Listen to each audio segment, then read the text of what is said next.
আরে 400 বছর আগের গোরস্থানের মাঠে আসে আমি ওয়াজ করতে আইলাম।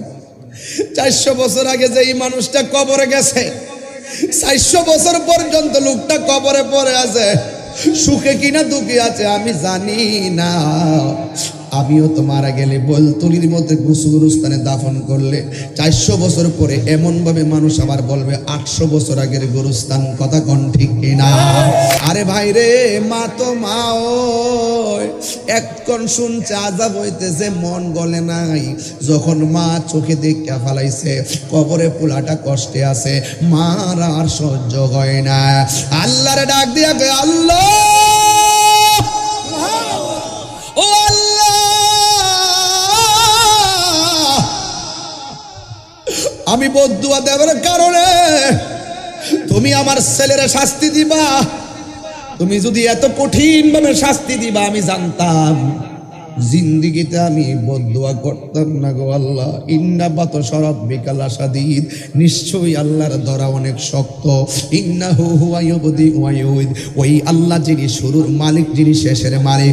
মহিলাটা ডাক দিয়া বলে, আল্লাহ বদদুয়া দিলে যদি এমন ভাবে কষ্ট দিবা, জিন্দিগি তো আমি আমার পোলারে বদদুয়া দিতাম না। আল্লাহ আমার পোলার যে কষ্ট দেখলাম, আমি পোলার জন্য তোমার কাছে মাফ চাই, আমার পোলার জন্য তোমার কাছে দয়া ভিক্ষা চাই।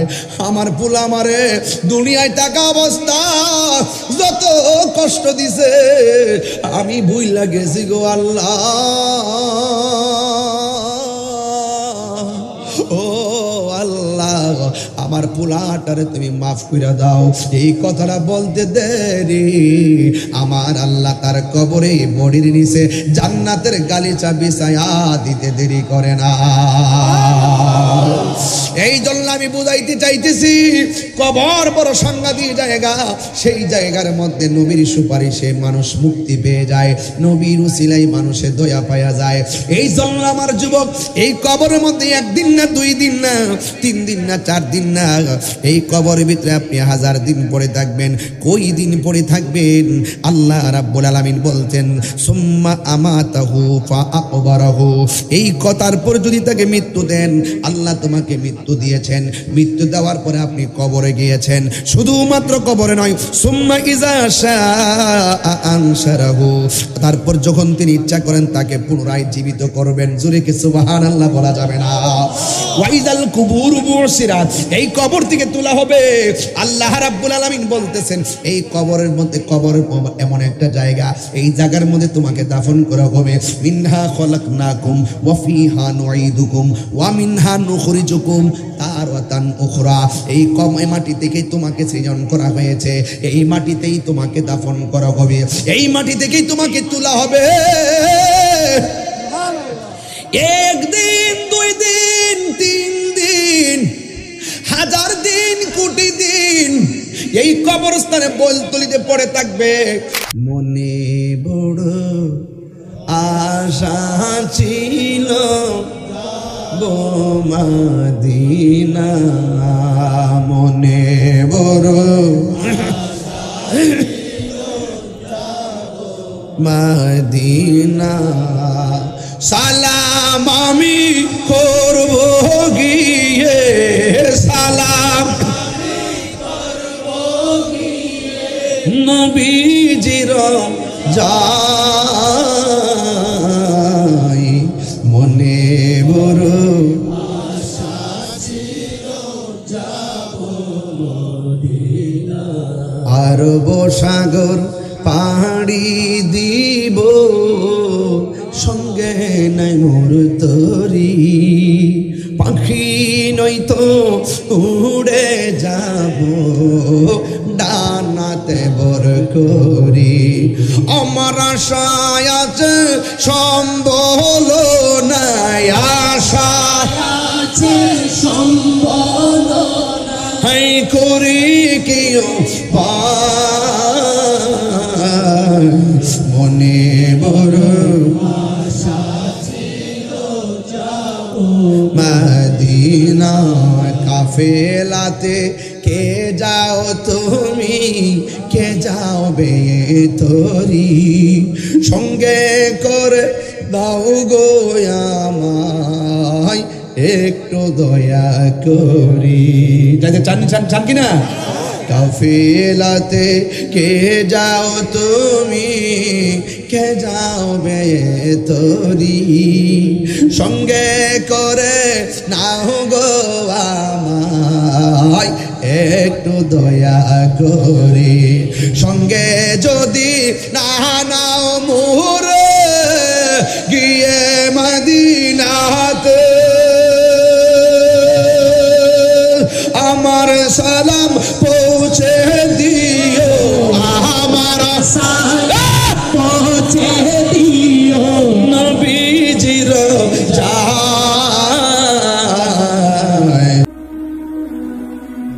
জিহাদ HD media, the Islamic content creator. আমার বলতলির বাবারা, চন্দনাইশের বাবা, ও চট্টগ্রামের বাবা, সাতবাড়িয়া গাছবাড়িয়ার বাবারা, যত জায়গা থেকে আপনারা এসেছেন, আপনারা জবানটা খুলে বলুন, আমাদের পাশে একটা গুরুস্থান আছে না নাই? আমার ভাই যখন উপস্থাপনায় বলল, এই গুরুস্থানে আপনারা সাবধানে চলবেন, গুরুস্থানে সাবধানে দাঁড়াবেন, কোন ধরনের বেয়াদবি যেন না হয়। কেন কথাটা বলছেন জানেননি? কারণ গুরুস্থানের মানুষগুলো আজকে আপনার দিকে তাকায় রয়েছে, আপনাদের দিকে তাকায় আছে। ওই গুরুস্থানের মা ডাক দিয়া বলতেছে, বাবা, আমি কবরে একা একা পড়ে আছি, তোরা আমার জন্য একটু খাস করে দোয়া কর। আমার প্রাণের স্বামী, আমি কবরে পড়ে আছি, আপনি আমার জন্য একটু খাস করে দোয়া করেন। এমন ভাবে কবরবাসী আপনজনদের কাছে দিনরাত প্রত্যাশা করে। আমার বাবা মানুষ বড় স্বার্থপর, এই মানুষ বড় স্বার্থপর। ভাইকে কবরে নামাই দিয়ে আসলে 5 দিন পরে ভাইকে বলে যায়, বন্ধুকে বলে যায়, আপনজনকে ভুলে যায়। দুনিয়ার রাজনৈতিক যত দল বলবেন, দেখবেন রাজনৈতিক পোস্ট নেওয়ার জন্য টাকার প্রয়োজন হয়, রাজনৈতিক পোস্ট নেওয়ার জন্য জনবলের প্রয়োজন হয়, রাজনৈতিক পোস্ট নিতে গেলে বংশগত একটা প্রভাব প্রয়োজন হয়, টাকা দিয়া লবিং করতে হয়, জনগণ দেখায় লবিং করতে হয়, এরপরে আপনি রাজনৈতিক সুবিধা পান। আর আপনি যদি কবরের সুবিধা চান, কবরের সুবিধা চাইতে গেলে কোন ধরনের লবিং এ টাকা লাগে না, কোন ধরনের পয়সা লাগে না, কোন ধরনের জনমত লাগে না, কোনো কিছু ছাড়াই আপনি লবিং করতে পারবেন, সম্পর্ক করতে পারবেন। যেই লোকটা আপনার জন্য দুনিয়াতে আসার আগেও কেঁদেছে, যেই লোকটা এই যে বারে রেবেল আওয়াল লিখেছেন, মা আমেনা বলেন, আমার বাম পাশ দিয়া একটা নূরের জ্যোতি বের হয়েছে, আমি দেখলাম সদ্যজাত একটা নূরের পুতুল কপালটারে নাকটারে লাগাইয়া উম্মতের স্লোগান দিয়েছেন, পাথরের আঘাত খাইয়া নবী উম্মতের স্লোগান দিয়েছেন।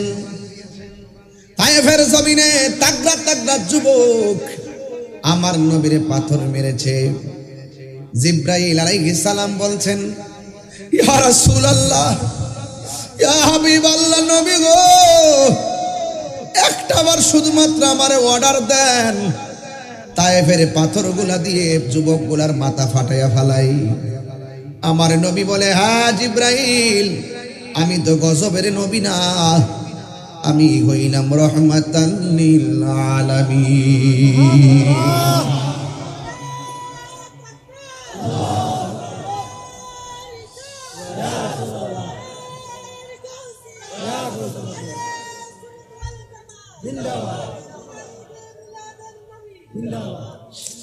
এই জন্য আমার যুবক ভাইয়েরা, আমার বক্তব্যের উপরে আপনারা কোন প্রশ্ন থাকলে আমারে বলবেন, আপনারা জবাব খুলে বলুন। আমার নবী কি গজব না রহমত? এই রহমাতুল লিল আলামিন সারাটা জীবন উম্মতের জন্য এত দিবানা ছিলেন। উম্মত যখন সেই নবীর বিরুদ্ধে কথা বলে, নিঃসন্দেহে বলতে পারি রোজ হাশর মে কিয়া জবাব হয় মুস্তাফা কি সামনে। কথা বলেন ঠিক কিনা? কবরে ভয়াবহ অবস্থা হবে, হাশরে ভয়াবহ অবস্থা হবে। আল্লাহর হাবিবকে যখন পাথর মারছে, আল্লাহর হাবিব বলে জিব্রাইল আমি বদদুয়া দিব না, আমি বদদুয়া দিলে আমি নবীর মতন মুস্তাজিব দাওয়া পৃথিবীর কোনো নবী নয়। আমি দোয়া করলে কবুল হবে, বদদুয়া দিলেও কবুল হবে। আমি যদি বদদুয়া দিয়ে এদেরকে ধ্বংস করে দিই, তাইলে আমি হকের দাওয়াত, দ্বীনের দাওয়াত আমি কার কাছে দিব? তার মানে প্রমাণ হয়ে গেল হকের দাওয়াতের সিস্টেম শুরু হয়েছে রক্ত দেওয়ার মাধ্যমে। কথা বলেন ঠিক কিনা? তায়েফের যুবক যুবক ছেলেরা আমার নবীকে পাথর মেরেছে, বড় বড় পাথর মেরেছে। এরপর আমার নবী কোনো বদদুয়া দেয় নাই। আরে তায়েফে নবী একটু শান্তির জন্য গিয়েছিল, নবীর আপনজনদেরকে হারায়া নবী বড় একাকিত্ব বোধ করেছেন। কাফেরদের যন্ত্রণা নবী তায়েফে একটু শান্তির জন্য গিয়েছেন। কিন্তু তায়েফের যুবকরা যখন আমার নবীরে পাথর মারে, তখন আমার নবী বলে তায়েফের যুবকরা আমার এমন ভাবে মারতেছো, কিন্তু মক্কা নগরীতে মারার ইতিহাসটা তোমরা তুলে ধরিও না, কারণ মক্কায় ওরাও আমার মেরেছে। আমি নামাজের মধ্যে গিয়েছি, সেজদার মধ্যে যাওয়ার পর কাফেররা আমার পিঠের মধ্যে উঠের নারী বুড়ি চাপায়া দিয়েছে। ওরা যদি এখন শুনে আমি তায়েফের মধ্যে শান্তিতে নাই, তাইলে ওরা আরো বেশি শান্তি পাবে। আমাকে যে তোমরা মারতেছো, আমার খবরটা তোমরা মক্কায় পৌঁছাইও না।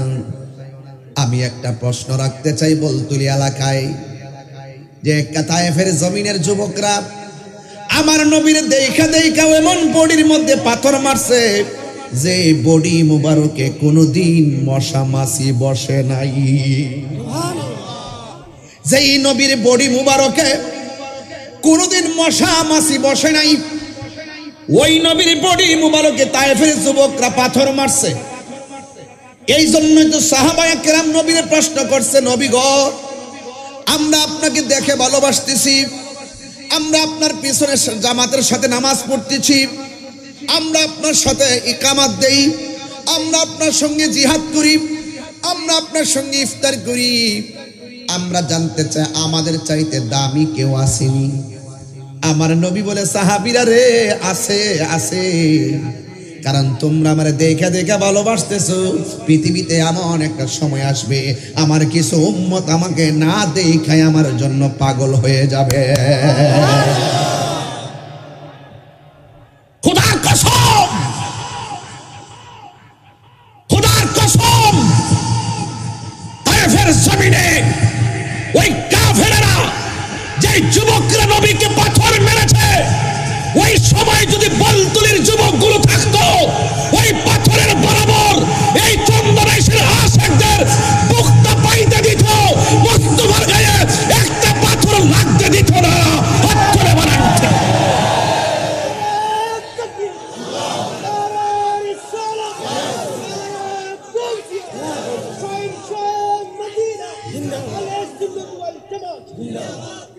আওয়াজ করবেন আল্লাহু আকবার। আরো বড় করে ইয়া রাসূলুল্লাহ বলেন। কেন বললাম কথাটা? 9টার সময় মাইক ধরার কথা, 11টা বেজে গেছে।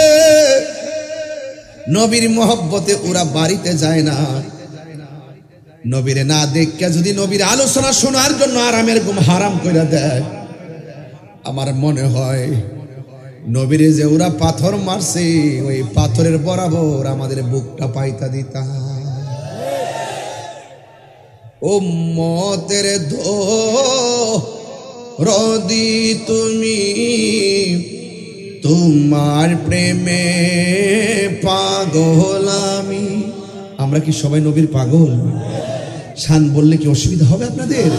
এটা বলেন, দিয়েছে তো নবীর প্রেম, এই জন্য নবীর প্রেম গাইতেছি আজকে। অন্যদিকে যাবো না ইনশাল্লাহ, এদিকেই থাকবো শুধুমাত্র। আমাদের নবী হলো আমাদের জান, আমাদের নবী আমাদের ঈমান, আমাদের নবীর জন্য আমাদের প্রাণটা দিতে পারবো। কথা বলেন ঠিক কিনা? সবাই বলে উম্মতের দরদি তুমি, তোমার প্রেমে পাগল আমি। বললো উম্মতের দরদি তুমি, তোমার প্রেমে মায়া যদি লাগে তোমার, মায়া যদি লাগে তোমার, দাও না দেখা ঘুমের ঘরে। বলুন রাসূল তোমার ভালোবাসি, মন হৃদয় যার করে। বলুন বুকের মাঝে জ্বালায় আমার, দূর হবে তো মার দিদারে, দূর হবে তো মার দিদারে। ও গো আমার নূরের নবী, তোমার প্রেমে পাগল আমি। বলুন ও গো তোমার প্রেমে জন্ম আমার বাংলাদেশে, জন্ম আমার রেখেছো আমায় পাগল করে। বলো জন্ম ইস দেশে রেখেছো আমায় পাগল করে। বলুন রাসূল তোমায় ভালোবাসি, মন হৃদয় যারে করি। বুকের মাঝে জ্বালায় আমার, দূর হবে তো মার দিদারে, দূর হবে তো মার দিদারে। জোরে জোরে কি আল্লাহু আকবার বলা যাবে না? নবীর প্রেম ঈমানের শর্ত। সুবহানাল্লাহ বলবেন না? নবীর প্রেম ঈমানের শর্ত। আপনি আমি নবীকে ভালোবাসবো জানের চাইতে কম না বেশি? আল্লাহ বলেন ওয়া নাহনু আকরাবু ইলাইহি মিন হাবলিল ওয়ারিদ। আর আমার নবীর ব্যাপারে আমার আল্লাহ কয় আন্নাবিয়্যু আউলা বিল মুমিনিনা মিন আনফুসিহিম। আল্লাহ হলো বান্দার শারগের নিকটে, আর আমার নবী হলো প্রত্যেকটা ঈমানদারের জানের চাইতে আরো নিকটে। এই জন্য নবীকে ভালোবাসা ঈমানের দাবি। আল্লাহ বলে বন্ধু গো, কেউ যদি আমি আল্লাহকে পাইতে চায়, আপনারা যেন আপনি নবীকে মহব্বত করে, আপনি নবীকে যেন অনুসরণ করে। ও আল্লাহ, দুনিয়াতে কেউ কাউকে ভালোবাসলে ডায়েরি উপহার দেয়, এই দুনিয়াতে কেউ ভালোবাসলে কলম উপহার দেয়, এই দুনিয়াতে কেউ কাউকে ভালোবাসলে ওই মোবাইল উপহার দেয়। ও আল্লাহ, আমরা যে তোমাকে ভালোবাসবো, তোমার বন্ধুরে ভালোবাসবো, বন্ধুরে ভালোবাসলে নাকি তুমি আল্লাহ আমাদেরকে ভালোবাসবা। আমরা তো তোমার বন্ধুকে ভালোবেসেছি, তুমি আমাদেরকে ভালোবাসার ওয়াদা করেছো। আল্লাহ রাব্বুল আলামিন বলেন আমার বন্ধু সবাই হবে না, আমার বন্ধু হবে দুইটা কোয়ালিটি সম্পন্ন মানুষ। আল্লাহু ওয়ালিউল্লাযিনা আমানু ইখরিজুহুম মিনাজ যুলুমাতি ইলান নূর। আল্লাহ রাব্বুল আলামিন বলে আমার বন্ধু হলো তারা যারা ঈমানদার এবং যারা নেক আমল করে এরা যদি আমি আল্লাহকে ভালোবাসতে চায়, এরা যদি আমি আল্লাহর প্রতি ঈমান আনতে চায়, আমি আল্লাহকে যারা ঈমান বা মহব্বত করবে, আমার বন্ধুকে মহব্বত করবে, আমি আল্লাহ তাদেরকে বান্দা রাখবো না, আমি আল্লাহ তাদেরকে বন্ধু বানায় নেব। আর আমি আল্লাহ যারা বন্ধু বানায় নিব, তাদেরকে আমি আল্লাহ অন্ধকার থেকে আলোর পথে নিয়ে যাব। কারণ যারা জাহান্নামের দিকে দাবিত, ভালোবাসার মাধ্যমে আমি আল্লাহ তারে জান্নাতের দিকে নিয়ে যাব। এই জন্য আমার যুবক ভাইয়েরা, কি দিয়ে আওয়াজ বুঝাইতাম, আল্লাহরে ডাক দিয়ে কই, আল্লাহ তুমি যে আমরারে ভালোবাসবা, আমরারে তুমি কি উপহার দিবা? এই দুনিয়ায় কত মানুষকে ভালোবাসলে কত ধরনের উপহার দেয়, তুমি আমাকে কি দিবা?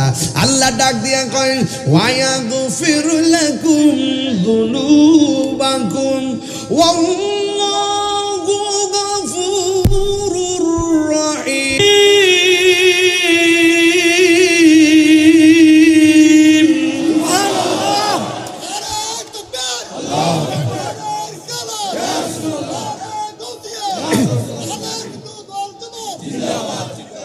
আমি আল্লাহ তোমাদেরকে ভালোবাসবো। এ বান্দা, তোমরা যদি আমার বন্ধু নবীর ভালোবাসো, আমি আল্লাহ তোমাদেরকে ভালোবাসবো। আমার ভালোবাসাটা কি জানো নি? আমি আল্লাহ তোমাদের জীবনের গুনাহগুলো মাফ করে দিব। নবী গো তোমার ভালোবাসায় জীবনের গুনাহ জরে যায়। নবী গো তোমার ভালোবাসায় আল্লাহর ওলি হওয়া যায়। আল্লাহুম্মা সাল্লি মাশাআল্লাহ মাওলানা মুহাম্মদ ওয়ালা সাইয়্যিদিনা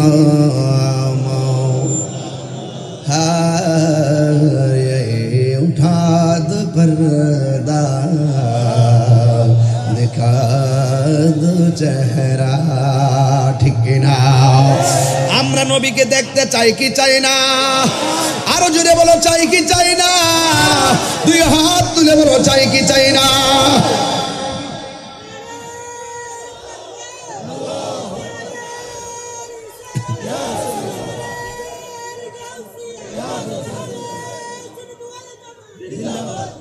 আল্লাহু আকবার বলেন।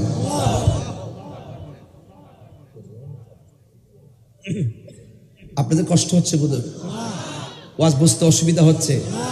সত্যি করে বলুন, আমি কি লাইনের বাইরে কথা বলতেছি? প্রত্যেকটা ডকুমেন্টস আছে না নাই? একটা কথা আমি প্রসঙ্গের বাইরে বলবো না, ইনশাআল্লাহ। সালাতুনিয়া সালামুনিয়া হাবিবাল্লাহ আলাইকুম সালাতুনিয়া রাসূলুল্লাহ আলাইকুম সালামুনিয়া হাবিবাল্লাহ আলাইকুম। একটা জবান বন্ধ রাখবেন না, মহব্বতে মায়ার সুরে বলুন সুবহানাল্লাহ। যেটা বলতে চেয়েছিলাম সবাই বলুন, উঠা দো পর্দা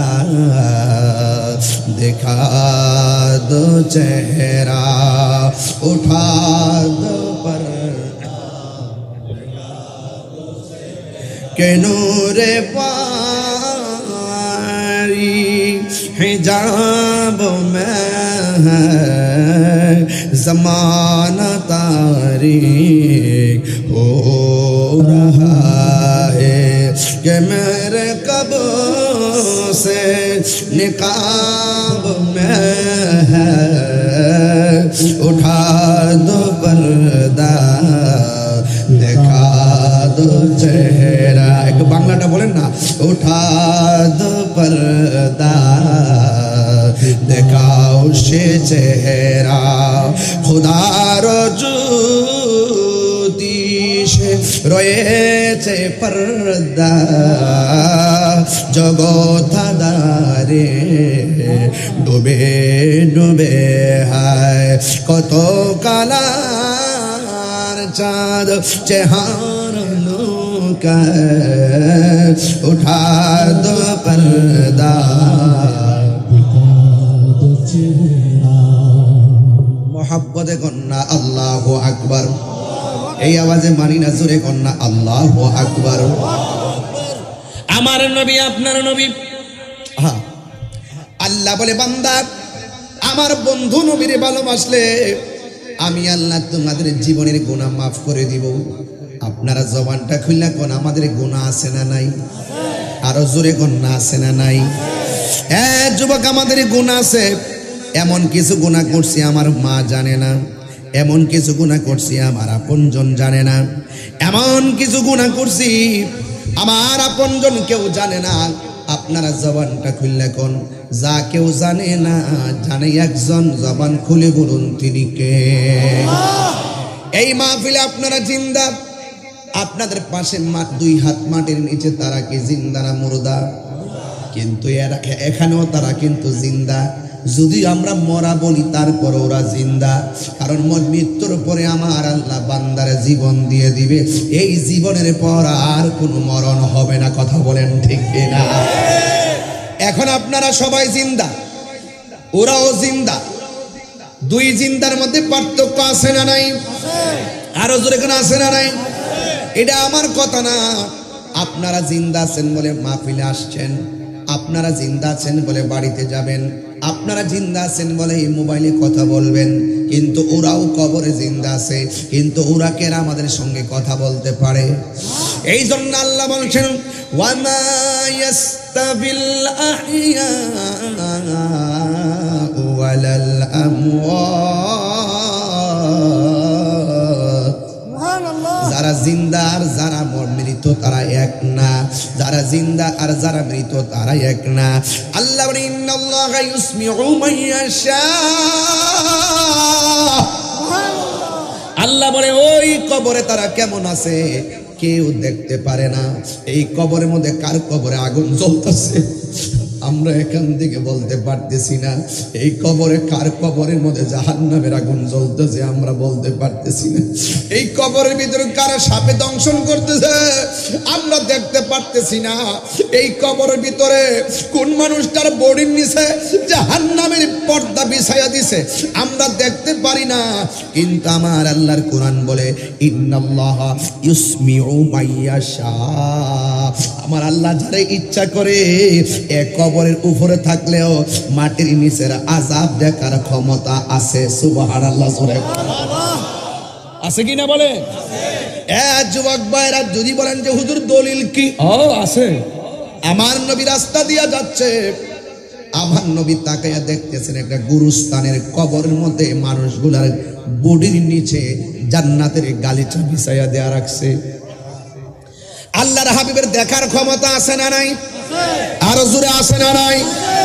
আল্লাহর হাবিব আল্লাহর হাবিব যখন দেখলেন পুরা গুরুস্থানের মানুষের নিচে জান্নাতের গালিচা দেওয়া আছে, নবী কি রহমাতুল লিল আলামিন হইয়া খুশি না বেজার? নবী আমার এত খুশি, আনন্দের সঙ্গে নবী আমার ফাতাবাসসামা মুস্কি হাসি মারলেন। সাহাবায়ে কেরাম ডাক দিয়া বলে ইয়া রাসূলুল্লাহ, নবী গো, ও মায়ার নবীজি, হঠাৎ করে কেন আপনি মুচকে হাসি দিলেন? আমার নবী ডাক দিয়ে বলে সাহাবারা শুনো, আমি নবী যখন গুরুস্থানের মধ্যে এসেছি, এটা নতুন গুরুস্থান, বেশি কবর হয় নাই, আমি দেখলাম প্রত্যেকটা কবরস্থানের কবরবাসীর নিচে আমার আল্লাহ জান্নাতের গালিচা বিছায়া রাখছি। অথচ আমরা এখানে বসে আছি, এই কবরের দুই হাত নিচে কে কি অবস্থায় আমরা জানি। এই জন্য রাসূল বলছে হে সাহাবায়ে কেরাম, আমি নবী যাহা জানি তোমরা তা জানো না, আমি নবী যাহা দেখি তোমরা তা দেখো না। এবার আমার নবী যখন এই জান্নাতের গালিচা দেখে হাসি দিলেন, দিতে দিতে আমার নবী একটু দূরে গেছে, যাইয়া একটা কবর দেখে আমার নবী চোখের পানি মোবারক ফালায় কাঁদতেছে। সাহাবারা ডাক দিয়ে, নবী গো, এতক্ষণ পর্যন্ত আপনি আনন্দিত, এখন কেন আপনি চোখের পানি ফালায়া কাঁদতেছেন? আমার নবী বলে সাহাবারা বেশি কথা বলো না, তাড়াতাড়ি বাজারে যাও, বাজারে যাইয়া এলান করো এই গুরুস্থানের মধ্যে কে কে আপনজন দাফন করছে এদেরকে বলবা গুরুস্থানে যার যার আপনজনদের কবরের পারে দাঁড়ানোর জন্য। এবার সমস্ত সাহাবীরা যাইয়া ওই গুরুস্থানের এলানটা বাজারে করে দিলেন। যেই মাত্র বাজারের মধ্যে সেই এলানটা করে দিলেন, পরের দিন সকল মানুষগুলো যার যার আপনজনদের কবরের পারে দাঁড়াইছে। আর সাহাবায়ে কেরাম মনে মনে অপেক্ষা করতেছে ওই কবরটার সামনে কে দাঁড়াই, অপেক্ষা করতেছে কেন নবী কবরের পারে দাঁড়ায় কান্না করেছে। এই জন্য সাহাবায়ে কেরাম অপেক্ষা করতেছেন ওই কবরের পারে কে আসবে। নবী আমার তাকায়া রইছে আর সাহাবায়ে কেরাম অপেক্ষা করতেছেন। হঠাৎ করে তাকায়া দেখতেছেন আপনজনদের সব কবরে আপনজনরা দাঁড়ায়া গেছে। হুকুম তো অন্য কেউ দেয় নাই, হুকুম দিয়েছে রাহমাতুল লিল আলামিন। নবীর কথা অমান্য করার ক্ষমতা কি পৃথিবীর কাহারও আছে? সবাই এসে কবরে পাড়ে দাঁড়ায়া গেছে আর সাহাবায়ে কেরাম তাকায়া দেখতেছেন ওই যেই কবর, যেই কবরে আমার নবী দাঁড়ায়া দাঁড়ায়া। কিছু কবরের কথা বলতেছি কেন ভাই, মনে কষ্ট নিয়েন না, যেহেতু আমরা গুরুস্থানে বুকে নিয়ে কথা বলতেছি এই জন্য আমার একটা ধারণা দিতে হবে যে এই জায়গাটা বরজাখের জায়গা, এটা খুব কঠিন একটা জায়গা। কবর কাহার জন্য জান্নাতের বাগান, আবার কাহার জন্য জাহান্নামের গর্ত। কথা কোন ঠিক না? এই জন্য ওই কবরটাতে যাওয়ার আগে সাবধান হয়ে যান। ওই মাটির নিচে যাওয়ার আগে সাবধান হয়ে যেতে হবে। দুনিয়ার মানুষ বড় স্বার্থপর, মারা যাওয়ার পরে টাকার ভাগ নেওয়ার জন্য পাগল হয়ে যাবে, সম্পদের ভাগ নেওয়ার জন্য পাগল হয়ে যাবে, কিন্তু মরণের কষ্টের ভাগ আর কবরের আযাবের ভাগ পৃথিবীর কেউ নেওয়ার ক্ষমতা নাই। কথা বলেন ঠিক না? আছে। এই জন্য আল্লাহর হাবিব সাল্লাল্লাহু তাআলা আলাইহি ওয়াসাল্লাম ওই কবরের পাড়ে দাঁড়িয়ে রইলেন আর সাহাবায়ে কেরাম অপেক্ষা করতেছেন। সব দাঁড়ানো শেষ হয়ে গেছে আর যেই কবরটা দেখে আমার নবী চোখের পানি ফেলে কান্না করেছেন। আমার নবী তাকায়া দেখতেছেন একটা বুড়া মহিলা ওই লাঠিটার মধ্যে ভর করে করে ওই কবরের সামনে এসে দাঁড়ায়া গেছে। আল্লাহর হাবিব ডাক দিয়ে বলে, মা, ও মা গো, এই কবরের পাশে আপনি দাঁড়াইছেন, আমি জানতাম চাই এই কবরটা কার। এই মহিলাটা ডাক দিয়া বলি, ইয়া রাসূলুল্লাহ, ইয়া হাবিবাল্লাহ, নবী গো, ও মায়ার নবী, দয়ার নবী, এই কবরটা অন্য কাহারও নয়, এই কবরটা হলো আমার জাদুমনির কবর, এই কবরটা হলো আমার আপন সন্তানের কবর। এবার ওই মহিলাটা ওই কবরের পারে যখন দাঁড়াইছে, আমার নবী ডাক দিয়ে কই, মা, আপনার সন্তানটা জানেননি কবরে কোন অবস্থায় আছে? এবার আমার নবী ডাক বলার পরে মহিলা কই, আমি জানি না, আল্লাহ এবং তার হাবিবই ভালো জানে। আল্লাহর হাবিব ডাক দিয়ে কয়, এ মা, আমি গুরুস্থানের মধ্যে ঢুকলাম, আমি দেখলাম গুরুস্থানের সব মানুষগুলো জান্নাতের গালিচায় ঘুমাইতেছে আর আপনার সন্তানের নিচে জাহান্নামের গালিচা বিছাইয়া আপনার সন্তানটারে কষ্ট দিতেছে, এই জন্য আমি আপনারে আনছি। এই কথাটা যখন মহিলাটা শুনছে, ওই মহিলা যেই মাত্র শুনছে সন্তানের কবরে জাহান্নামের আগুন জ্বলতেছে, এই কথাটা শুই না মহিলা তখন মুস্কি মুস্কি হাসতে শুরু করলো। নবী আমার ডাক দিয়ে বলে, মা, আপনার সন্তান কষ্টে আছে, আপনি কেন হাসতেছেন? ওই মহিলা বলে, নবী গো, আমি হাসছি, আমি খুশি হইছি। কই কেন? কই পোলাটারে 10 মাস ধরে আমি পেটের মধ্যে ধারণ করছি, এমন অনেক রাত গেছে সন্তান আমার পেটের মধ্যে লাথি মাইরা ঘুম কাইরা নিছে, আমি খাইতে বসছি, এমন কিছু সময় গেছে আমি খাইতে বসার পর লুকমাটা মুখের মধ্যে দিব, ওই মুহূর্তে আমার পেটের সন্তান পেটে লাথি মারছে, আমার খাওনটা সেকেন্ডে কাইরা লইয়া গেছে, আমি প্লেটের ভাত খাইতে পারি নাই, ঘুমের ঘরে গিয়েছি, ভালো করে আমি ঘুমাইতে পারি নাই। নবী, আমি তারে যখন ভূমিষ্ঠ করতে গেছিলাম, মানুষ বলছে আমি নাকি বেহুশ হয়ে গেছিলাম, অনেক মানুষ মনে করছে আমি মারাই গেছি।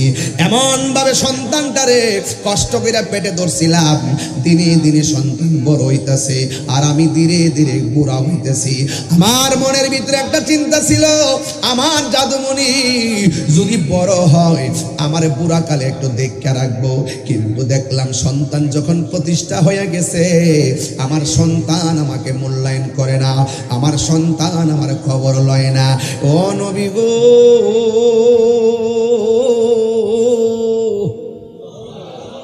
ও মায়ার নবী, এই কষ্ট পাইতে পাইতে শরীরটা পাথর বানাইয়া ফেলাইছি। শেষ পর্যন্ত আমি সহ্য করতে পারি না। যখন কষ্টের পরিধি দেয়ালের মধ্যে লেগে গেছে, আমি আল্লাহর কাছে দুইটা হাত বাড়ায় কইছি, আল্লাহ এই সন্তানটা দিয়ে বড় স্বপ্ন দেখছিলাম, এই সন্তানটা আমারে এমন কষ্ট দিছে, তুমিও তারে কবর নিয়ে কষ্ট দিও। এই জন্য আল্লাহ যে আমার বদদুয়াটা কবুল করছে, এই জন্য আজকে আমি বড় খুশি। কারণ আমার আল্লাহ কাউরে খালি ফিরাইয়া দেয় না। আল্লাহ যে আমার মতো বান্দির কথা শুই না সন্তানরে কষ্ট দিতাছে, আল্লাহ তো আমার ডাকটা কবুল করছে। এই সন্তান তো আল্লাহর হুকুম মানে নাই। আল্লাহ যে বলছে ওয়াবিল ওয়ালিদাইনি ইহসানা, মা বাবার সঙ্গে ভালো ব্যবহার করো, কিন্তু আমার সন্তান তো আল্লাহর কথা মানে নাই। আল্লাহু আকবার বলবেন না? আমার সন্তান তো আল্লাহর কথা মানে নাই, আমার কষ্ট দিয়েছে, এই জন্য আমি বদদুয়া দিয়েছি। আর আযাবটা দেখে আমার কাছে বড় শান্তি লাগতেছে, কারণ আমার আল্লাহ বড় মেহেরবান। ওয়া ইলাহুকুম ইলাহু ওয়াহিদুন লা ইলাহা ইল্লা হুয়ার রহমানুর রহিম।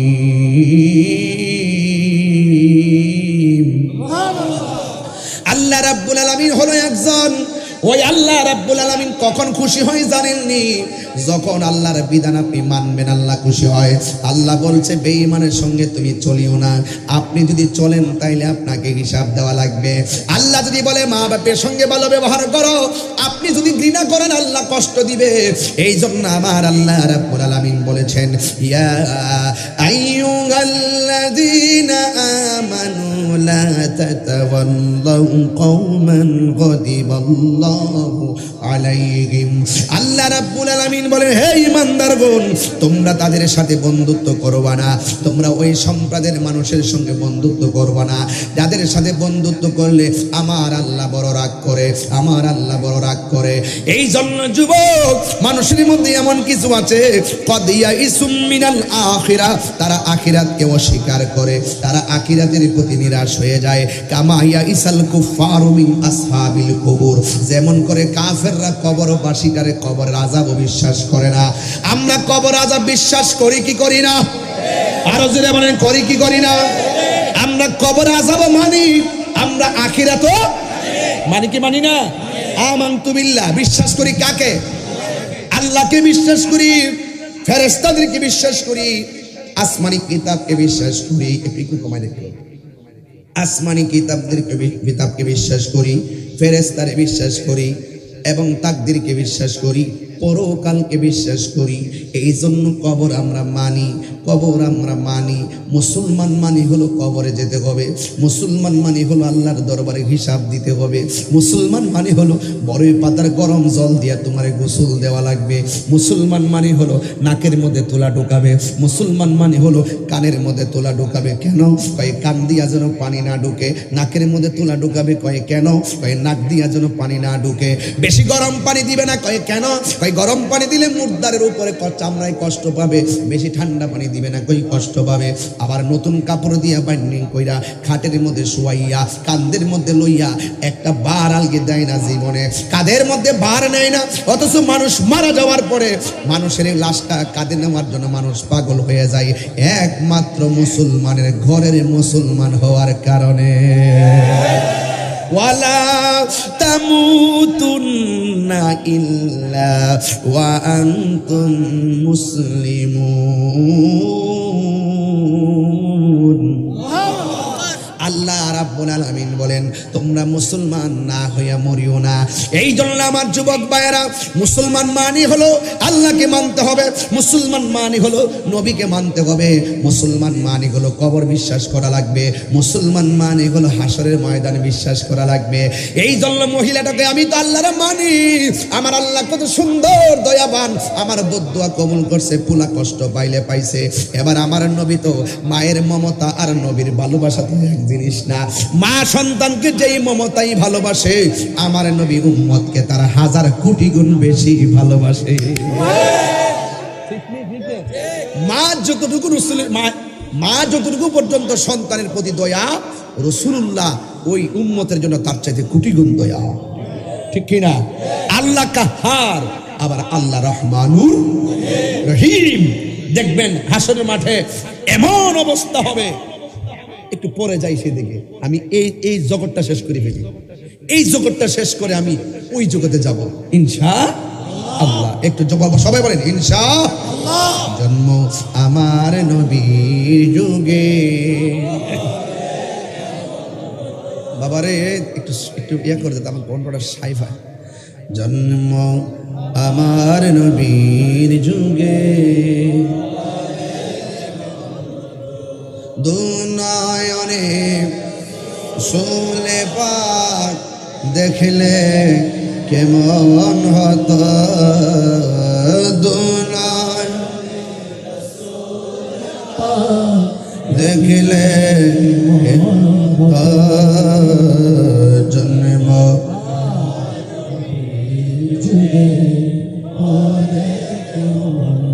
আসতো বেশে হজরতে বেলালের মধুর আজান, সেই আজানে ছিল এমন প্রেম মুগ্ধ রহমান।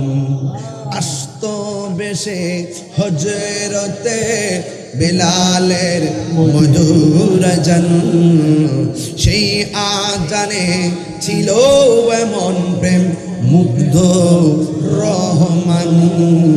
দয়াল নবীর পিছে নামাজ পড়লে কেমন হতো, দয়াল নবীর পিছে নামাজ পড়লে কেমন হতো। দুনয়নে রাসূলে পাক দেখলে কেমন হতো, দুনয়নে রাসূলে পাক দেখলে কেমন হতো। জন্ম আমার নবীর যুগে হলে কেমন হতো, জন্ম আমার নবীর যুগে হলে কেমন হতো। আমার বাবারা, কষ্ট হচ্ছে আপনাদের? ওয়াজ বুঝতে অসুবিধা হচ্ছে? আমি একদম সরল ভাষায় ওয়াজ করছি। মহিলাকে হাসে না কান্দে? কথা বলুন। কেন কেন? একটা মাত্র কারণে হাসে, সন্তান মারে কষ্ট দিয়েছে, মা বদদুয়া দিয়েছে, আল্লাহ যে কবুল করছে, এই আনন্দে হাসে। সুবহানাল্লাহ। এই জন্য আমার যুবক ভাইয়েরা, এবার মা সন্তানের আযাব দেখে মন গলে নাই, আল্লাহর দয়ার সাগরে মা হারায়া গেছে। আর আমার নবী উম্মতের কষ্ট দেখা সহ্য করতে পারে নাই, আল্লাহরে ডাক দিয়া বলে, আল্লাহ ও আমার আল্লাহ, এই মহিলা তো কবরের আযাব দেখে না, আমি না দেখতেছি কত কষ্ট, মেহেরবানি করে কিছুক্ষণের জন্য কবরের পর্দাটা তুইলা দাও, সন্তানের আযাবটা মারে দেখাইয়া দাও। আপনারা জবান খুলে বলুন, নবীর দোয়া আল্লাহ কবুল করে কি করে না? আল্লাহর কাছে নবী হাত তুলতে দেরি, ওই কবরের পর্দাটা উঠে গেছে, আর মহিলাটা তাকে দেখতেছে, জাহান্নামের আগুনের গালিচার মধ্যে সন্তানটা শুয়ে শুয়ে কাঁদতেছে। আর এমন ভাবে একটা অন্ধ ফেরেশতা, কানে শুনে না, চোখে দেখে না, হাতুড়ি নিয়ে নিয়ে এমন জোরে একটা আঘাত করে, 70 গজ মাটির নিচে নিয়ে ঢুকাইয়া দেয়। আর সন্তানটা কবরের মধ্যে এমন জোরে চিৎকার মারে, মাসিক দিকে মাগরিব শিমাল থেকে জুনুব পর্যন্ত এমন ভাবে চিৎকার দেয়, এই কান্নার আওয়াজ পৃথিবীর কোনো মানুষ শুনে না, পৃথিবীর কোনো জিন শুনে না। এখন বলবেন হুজুর মানুষ শুনে না কেন, জিন শুনে না কেন? কারণ আমার আল্লাহ কোরআনে বলেছেন ওয়ামা খলাকতুল জিন্না ওয়াল ইনসা ইল্লা লিয়াবুদুন। আল্লাহ বলেন আমি মানুষ এবং জিন জাতিকে সৃষ্টি করেছি একমাত্র আমি আল্লাহর গোলামি করার জন্য। যেহেতু মানুষের হিসাব হবে, মানুষের বিচার হবে, যেহেতু জিনের বিচার হবে, জিনের হিসাব হবে, এই জন্য দুইটা জাতিকে কবর আযাব আল্লাহ শোনান না। রাসূল ডাক দিয়া বলে যদি বলতলি, কথার কথা বলতেছি আর কি, আবার হাদিস খুঁজছেন না।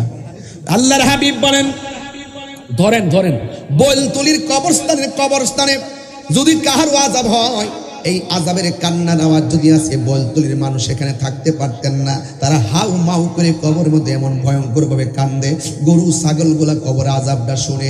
মাঝে মাঝে দেখবেন অনেক গুরু স্থানে বাইদা রাখলে হঠাৎ করে কানটা দিয়ে দাঁড়ায়া থাকে, কিছুক্ষণ পরে রশি সিরা উঠা গরু দৌড় মারে, কারণ তারা কবরের ভয়ঙ্কর আযাব সহ্য করতে পারে না। মানুষ যদি কবর আযাব শুনতো, মানুষের কানের পর্দা ফাইটা তারা বেহুশ হইয়া মারা যাইতো। এই জন্য কবরের ভয়াবহ অবস্থা মানুষকে শোনার জন্য সুযোগ দেয় নাই। আল্লাহ ডাক দিয়া বলে ওয়ামা আনতা বিমুসমিইন মান ফিল কুবুর। কবরের মধ্যে যারা আছে তাদের কান্নার আওয়াজ কেউ শুনতে পারে না, ওই কবরের মধ্যে যারা আছে তাদের কথা কেউ শুনতে পারে না। তবে আল্লাহ যাকে ইচ্ছা করে তাকে শোনার তৌফিক দেয়। এই জন্য আমার নবী ডাক দিয়ে কে আল্লাহ কবরের ভিতরটারে একটু ওপেন করে দাও। যেই মাত্র মা তাকায়া দেখছে সন্তানটা জাহান্নামের আগুনের মধ্যে পড়ে আছে, ফেরেশতা তারে বাইরাইয়া 70 গজ মাটির নিচে ঢুকাইয়া ফেলাইছে। আরে ভাই রে, মা তো মা, ওই এখন শুনছে আযাব হইতে যে মন গলে নাই। যখন মা চোখে দেখা ফেলাইছে কবরে পোলাটা কষ্টে আছে, মার আর সহ্য হয় না। আল্লাহরে ডাক দিয়া কে আল্লাহ, ও আল্লাহ, আমি বদদুয়া দেবার কারণে তুমি আমার ছেলের শাস্তি দিবা। তুমি যদি এত কঠিন ভাবে শাস্তি দিবা আমি জানতাম, জিন্দিগিতে আমি বদদুয়া করতাম না গো আল্লাহ। ইন্না বাতশা রাব্বিকা লাশাদীদ, নিশ্চয়ই আল্লাহর ধরা অনেক শক্ত। ইন্নাহু হুয়া ইউবদি ওয়া ইউঈদ, ওই আল্লাহ যিনি শুরুর মালিক, যিনি শেষের মালিক।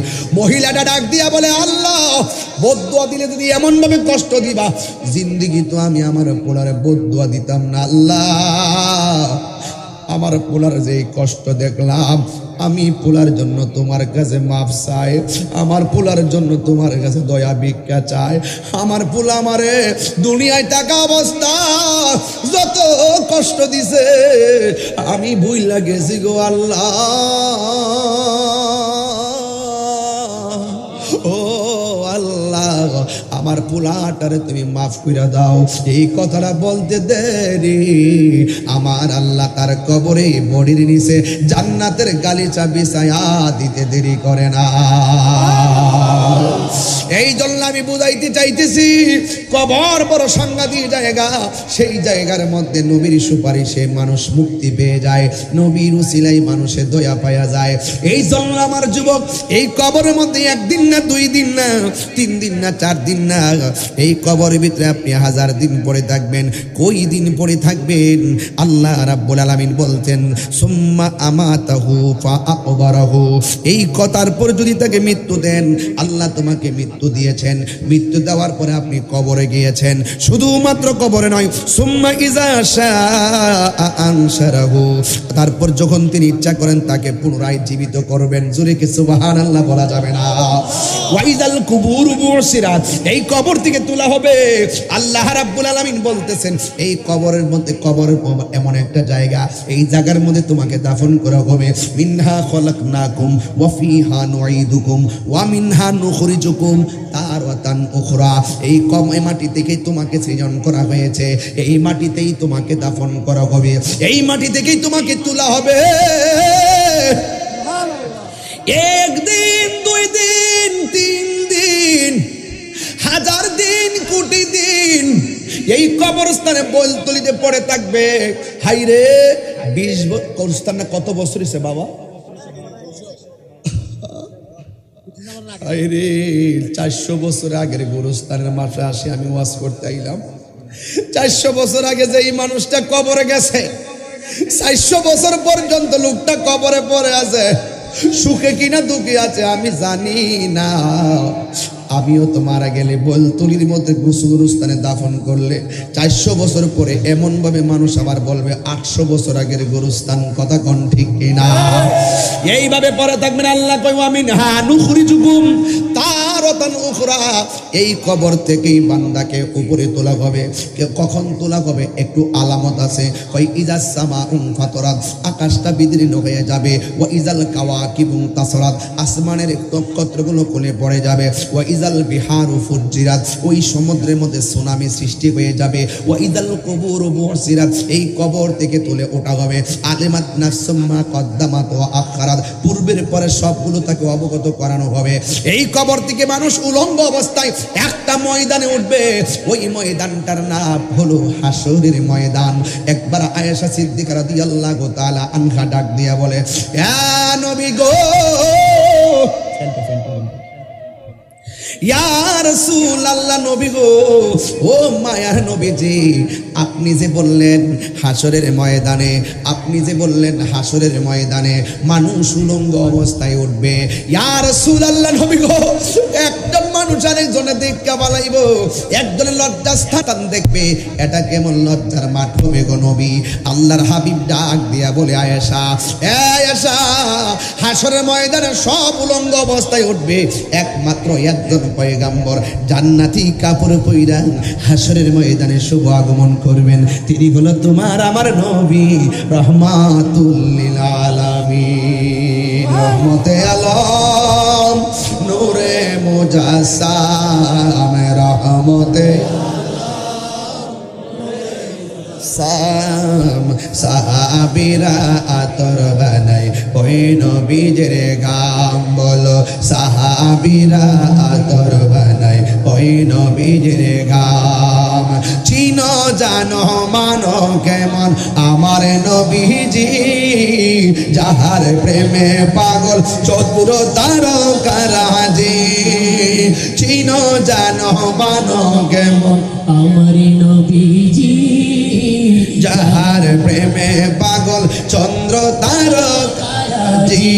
তোমরা আরো শুনবানি বলতলিবাসী, আরো শুনবানি চন্দনাশবাসী, জান্নাতের রোমে রোমে লেখা নবীর নাম, জান্নাতের রোমে রোমে লেখা নবীর নাম।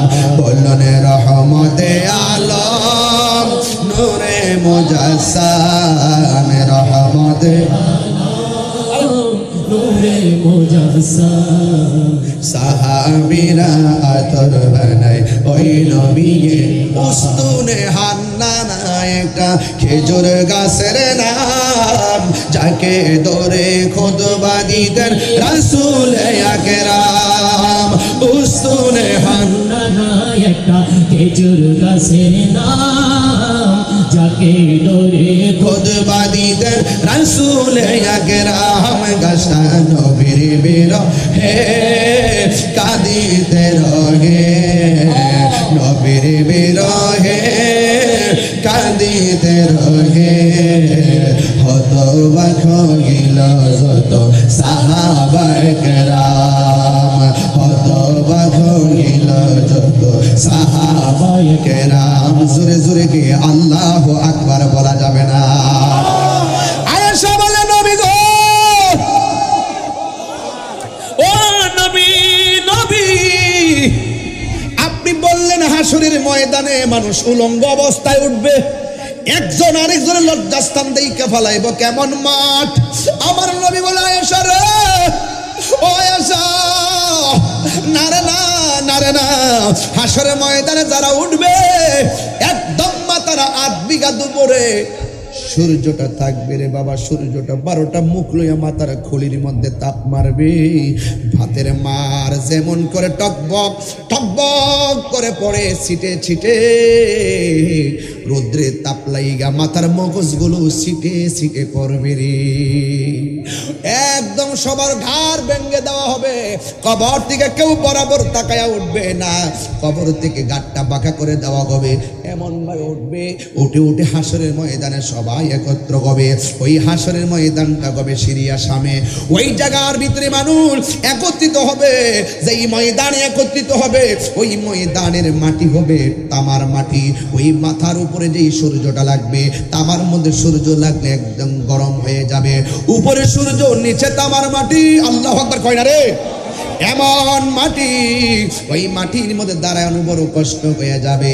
আমার নবী আপনার নবী বলে, ওই মাঠে যদি কোনো মা সন্তান প্রসব করে, ওই ময়দানের গরমের কারণে মা সন্তানের মায়া ভুলে যাবে, নিজে নাফসি নাফসি বইলা সন্তানের পেটের মধ্যে দাঁড়ায়া যাইব। এমন একটা ময়দান হয়ে যাবে।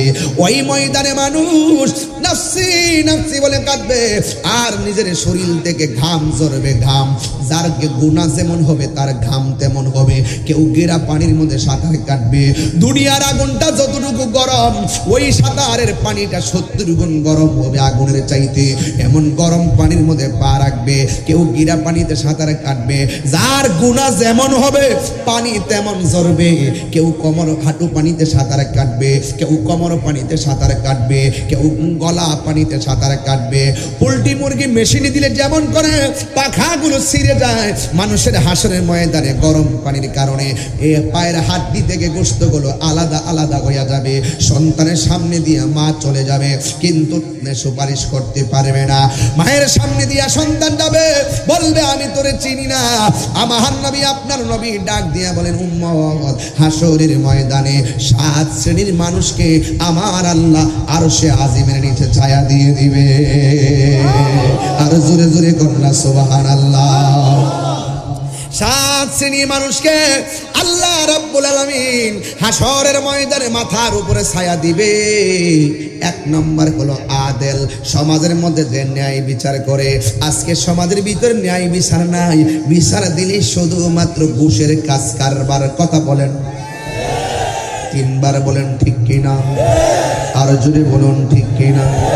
আর বড় করে বলুন ঠিক কিনা? সমাজে ঘুষ আছে না নাই? ঘুষের কারণে সমাজের সুন্দর ব্যবস্থার বিলোপ হয়ে গেছে। কথা কোন ঠিক কিনা? এই জন্য যুবক, এই জন্য সেইগুলাকে উদ্ধার করা লাগবে। এই জন্য বাবা ঘুষ খাওয়া যাবে না। আর রাশি ওয়াল মুরতাশি কিলাহুমা ফিন্নার, যেই বাটপারে ঘুষ খাইব, যেই বাটপারে ঘুষ দিব, দুটোটাই জাহান্নামের আগুনের মধ্যে জ্বলবে। ওই জন্য হাসরের ময়দানে কোনো ঘুষ চলবে না। আমার নবী আপনার নবী বলেন, হাসরের ময়দানে সব মানুষ যদি নাফসি নাফসি করবে, ওই কঠিন মুসিবতের সময় মানুষের উপরে আরশে আজিমের ছায়া দিবে। এর মধ্যে 1 নম্বর হলো যারা ন্যায় বিচারক। সমাজের মধ্যে কিছু ন্যায় বিচারক আছে না নাই? আমি বলবো, বিচারক ভাইরা, আল্লাহ যদি তৌফিক দেয়, যেমন আমার তৌফিক দিয়েছে ওয়াজ করার জন্য, আমার উচিত হবে কোরআন সুন্নাহর আলোচনা করা। মানুষ যেন বিভ্রান্ত না হয় সেই দিকে খেয়াল রাখতে হবে। আর আপনারও যদি সমাজের মানুষ সর্দার মাতবর আর বিচারক হিসেবে গ্রহণ কইরেই ফালায়, আপনি মনে মনে ভাববেন হাসরের ময়দানে আমার একটা সারপ্রাইজ আছে, আরশে আজিমের ছায়া। এই জন্য আমি দুনিয়ায় বিচার করব, কিন্তু আমি ঘুষ খাবো না। আমি বিচার করব, কোনো স্বজনপ্রীতি করবো না। আমি বিচার করব, কাউকে ঠকাবো না। কথা বলেন ঠিক কিনা? এই জন্য যদি এইভাবে ইনসাফ ভিত্তিক বিচার করতে পারেন, হাসরের ময়দানে আরশে আজিমের ছায়ার ব্যবস্থা রেখে দিয়েছেন কে? হে আমার বাবা জিরানি, ও চন্দনেশের বাবা, আমার নবী আপনার নবী বলেন, 2 নম্বর কারা জাননি? কই যৌবনকালে যার ইবাদত বেশি, যৌবনকালে যার ইবাদত বেশি। আপনি বুড়া হয়ে গেছেন, আগের মতো নিয়ত বানতে পারেন না। আপনি বুড়া হয়ে গেছেন, আগের মতো রুকু দিতে পারেন না। আপনি বুড়া হয়ে গেছেন, আগের মতো সেজদা দিতে পারেন না। যদি আপনার যৌবনকালে ইবাদত থাকে, এই যৌবনকালের ইবাদতগুলো বুড়াকালের জন্য কাফারা হয়ে যাবে। আল্লাহর হাবিব ডাক দিয়া কয়, যৌবন মরণকালে যার ইবাদত বেশি হবে আল্লাহ রাব্বুল আলামিন ওই হাসরের ময়দানে আরশে আজিমের নিচে আপনাকে জায়গা করে দিবে। দেখা দাও রাসূলুল্লাহ তুমি কাঁদে আশিক তোমার কন্যা আজো শুয়ে মদিনায় তুমি ডেকে নাও রোজা তোমার রাসূলুল্লাহ কি উপায় হবে আমার রাসূলুল্লাহ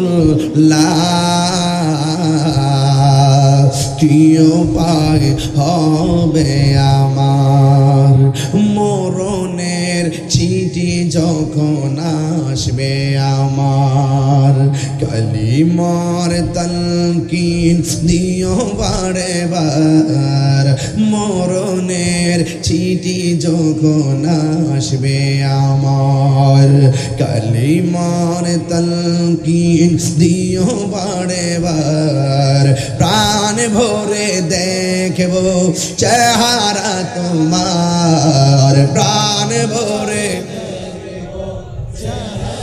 তোমার ডেকে নাও রোজা তোমার রাসূলুল্লাহ কি উপায় হবে আমার। এই মদিনা যেতে চাননি আপনারা?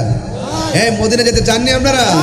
তোমার দেশে যাই কত আশেকান এই ওদম পড়ে আছি বাংলায়তন তোমার দেশে যাই কত আশেকান এই ওদম পড়ে আছি বাংলায়তন যেতে পারলাম না আমি দেশেতে তোমার যেতে পারলাম না আমি মার ডেকে নাও রোজা তোমার রাসূলুল্লাহ কি উপায় হবে আমার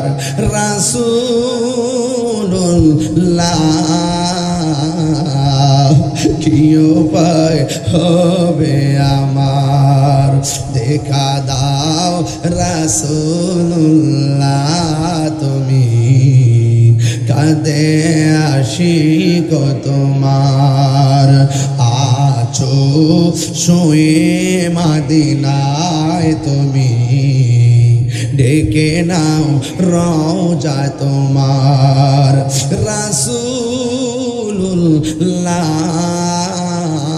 রাসূলুল্লাহ কি উপায় হবে আমার কোনো উপায় নাই রে কবরে কোনো উপায় নাই হাসরের ময়দানে নবী ছাড়া কোনো উপায় নাই ঠিক কিনা নামাজ পড়ছি গ্যারান্টি কার্ড নাই রোজা রাখছি গ্যারান্টি কার্ড নাই হজ করেছি গ্যারান্টি কার্ড নাই যাকাত দিয়েছি কবুলের ওয়ারেন্টি কার্ড নাই একটা কার্ড লয়া যদি উঠতে পারেন একটা কার্ড নিয়ে যদি উঠতে পারেন আমরা কিছু না শুধু নবী পাকের প্রেমের গোলাম জোরে কোন সুবহানাল্লাহ মদিনার গোলামি ও মুর্শিদে মোরে মদিনার গোলামি আমায় দে মদিনার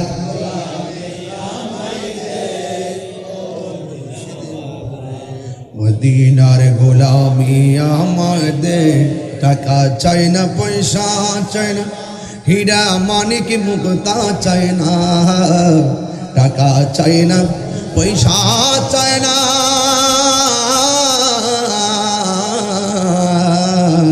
টাকা চাই না পয়সা চাই না হীরা মানিক মুক্তা চাই না ভাঙ্গা কপাল জোড়া লাগাই দে ও মুর্শিদ মোরে মদিনার গোলামি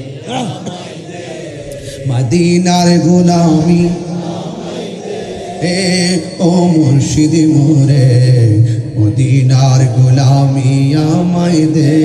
এই পাগলের কত বাসনা, বারবার যাব সোনার মদিনা। জোরে কি সুবহানাল্লাহ কইতেন না? স্বপ্নে আয়সা দিদার নসিবকে, ও মুর্শিদ মোরে মদিনার গোলামি আমায় দে। সবাই সবাই মদিনার গোলামি ও মুর্শিদ মোরে মদিনার গোলামি আমায় দে। আল্লাহু আকবার। হায় রে কি দিয়ে আওয়াজ বুঝাবো? নবী আমার বলে 7 শ্রেণীর মানুষকে আল্লাহ আরশে আজিমের নিচে ছায়া দিবে। 1 নম্বর হলো ন্যায় বিচারক, 2 নম্বর হলো যৌবনে যার ইবাদত বেশি, 3 নম্বর হলো নামাজের জন্য তার মনটা দেওয়ানা, জিকিরের জন্য তার মনটা ফানা, মসজিদের জন্য তার মনটা বেকুল। জোরে করুন সুবহানাল্লাহ। আমার দেশের কিছু মুরব্বী আছে কি না? কিছু কিছু মুরব্বী মানুষ আছে, আহা হ্যাঁ বন্ধু, ওই মুরব্বী মানুষ দেখবেন ফজরের নামাজের আজান যখন হয়, আসসালাতু খায়রুম মিনান নাওম,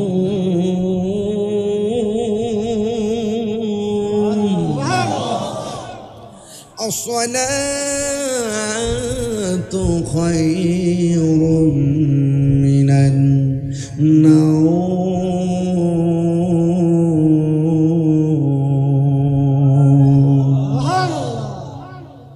তখন ওই বয়স্ক মানুষটা আস্তে আস্তে বিছানা থেকে ওঠে। চাচি জিজ্ঞাসা করে কি ব্যাপার, জান কই? শুনছো না আজান হইছে, মসজিদে যাই। আরো তো আধা ঘন্টা আছে, একটু পরে যান না। দূর শুয়া থাকলে লাভ হইব? শীতের মধ্যে ফুসকুনির মধ্যে নাইমা গাটলার মধ্যে উঁচু কইরা গায়ের মধ্যে একটা শাল দিয়া চাদর মুড়াইয়া কোন রকম লুঙ্গিটা একটু উপরে বাইন্দা, লুঙ্গিটা বাইন্দা এমনি ধইরা আস্তে আস্তে করে মসজিদের মধ্যে জায়গা। আর যাওয়ার সময় পরে গফুর রহিম নাম তোমার আল্লাহ হো আল্লাহ। মুরব্বীদের জিকির মারহাবা কর না। আমার আব্বা তো মারা গেছেন 6 বছর আগে। আমার আব্বা দেখছি সবসময় গজলটা গাইতো, সবসময় গুনগুন করে গাইতো, আমরা শোনাইতো, একটু শোনাইতো, একটু ভিতরে রাখতো আর কি। মনে বড় আশা ছিল মদিনা, মনে বড় মদিনা, সালাম আমি করব গিয়ে, সালাম নবীজির যাই, মনে বড়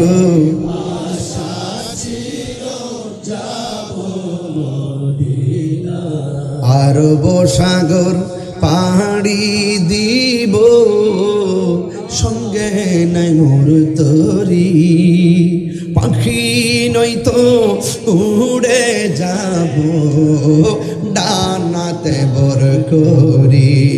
আমার আশায় আছে সম্বল নাই, আশা আছে সম্বল হাই করি কেউ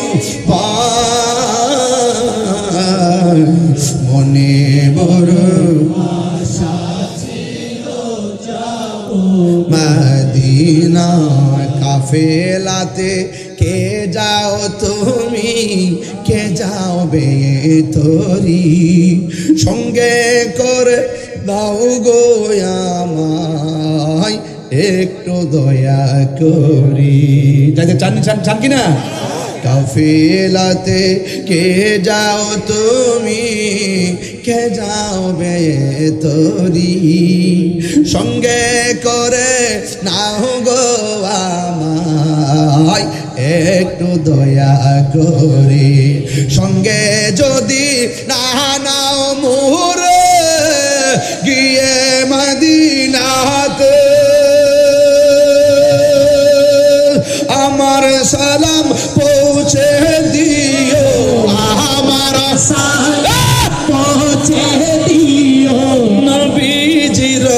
যায় মনে বড় আশা ছিল যাব মদিনা মনে বড় আশা ছিল যাব মদিনায় সালাম আমি করব গিয়ে সালাম আমি করিব ইয়া রাসূলুল্লাহ নবীজির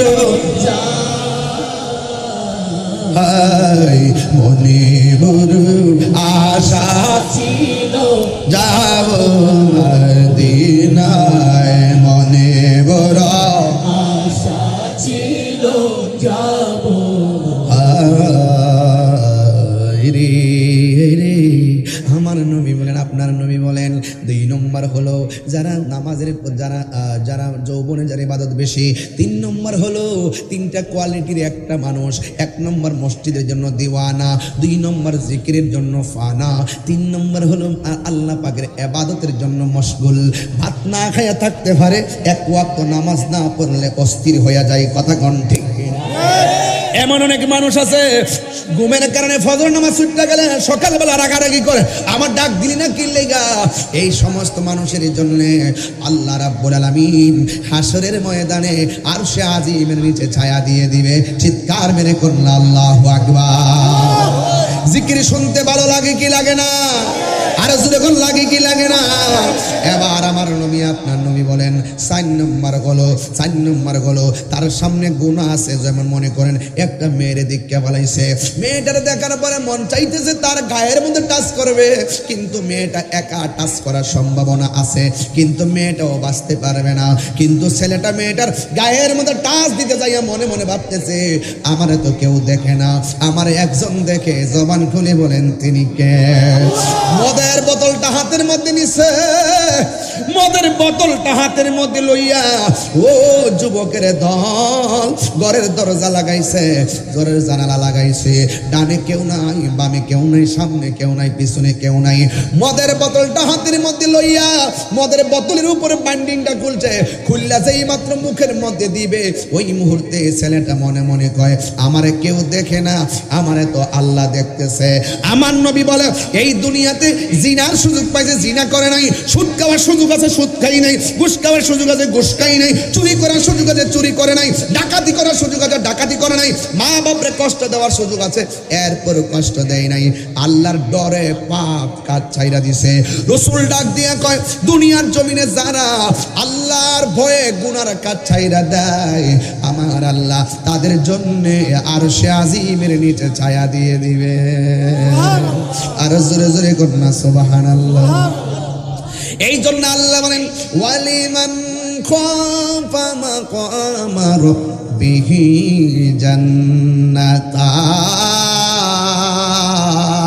জান্নাতান আল্লাহ রাব্বুল আলামিন বলেন যারা আল্লাহকে ভয় কইরা গুনার কাজ ছেড়ে দিবে আল্লাহ রাব্বুল আলামিনকে ডরায়া যারা গুনাহ থেকে বিরত থাকবে আরে ভাই একটা কথা বইলা দিয়া যায় গুনাহ আর একটা কথা বইলা দিয়া যায় নেকির কাজ না করেন কিন্তু গুনার কাজ করেন না গুনাহ থেকে বাচ্চা থাকেন দেখবেন আস্তে আস্তে আপনি মসজিদের মেহমান হয়ে যাবে নেকি করেন আর না করেন কিন্তু গুনার কাজটা করেন না এই গুনাহ থেকে যদি ফিরে থাকতে পারেন একদিন দেখবেন আল্লাহ আপনাকে বান্দা থেকে বন্ধু বানায় নিছে আল্লাহর এই ক্ষমতা আছে না নাই আরো জোরে আছে না নাই এই জন্য যুবক আপনাদেরকে অনুরোধ করে বলে দিয়ে যাই আল্লাহ রাব্বুল আলামিন বলে দিয়েছেন ওয়ালিমান খাফা মাকাম রাব্বিহি জান্নাতান আমি আল্লাহকে যারা ভয় করবে আমার আল্লাহ রাব্বুল আলামিন বলে আমি ওই মুত্তাকি বান্দাকে একটা জান্নাত আমি দিব না আমি আল্লাহ মুত্তাকি বান্দাদেরকে 2টা জান্নাত দিয়ে দিব জোরে কোনা কয়টা জান্নাত শুধুমাত্র 2টা জান্নাত না আল্লাহ আরো বলতেছেন আমি আল্লাহ তার একটা নদী দিব নদী এই নদীর হাওয়া যখন গায়ে গায়ের মধ্যে লাগবে, তখন তার গায়ের মধ্যে প্রেমের দোলা লাগবে, তার মাথার মধ্যে প্রেমের দোলা লেগে যাবে। ওয়াবাশশিরিল্লাযীনা আমানু ওয়া আমিলুস সালিহাতি আন্না লাহুম জান্নাতিন তাজরি মিন তাহতিহাল আনহার। শুধুমাত্র নদী দিতাম না, আল্লাহ বলতেছেন ইন্নালিল মুত্তাকিনা মাফাসান হাদাইকা ওয়া আ'নাবা ওয়া কাওয়াইবা আতরাবা। আল্লাহ রাব্বুল আলামিন বলেন যারা মুত্তাকি হবে, যারা আমি আল্লাহকে ভয় করবে, আমি আল্লাহ তাদেরকে জান্নাতের ভিতরে অসংখ্য আঙ্গুর ফলের বাগান উপহার দিয়ে দিব। এই জন্য আল্লাহকে ডরাইয়া যারা গুনার কাজ চাইরা দেয়, এদেরকে আমার আল্লাহ আরশে আজিমের ছায়া দিয়ে দিবে। এই গেল 4-5 নম্বর। 6 নম্বর হলো আল্লাহ রাব্বুল আলামিন হাবিব বলতেছেন, 6 নম্বর হলো আল্লাহর জন্য কেউ কাউকে ভালোবাসলো, নবীর জন্য কেউ কাউকে ভালোবাসলো। আমি আপনাকে ভালোবাসি, টাকার জন্য ভালোবাসি না।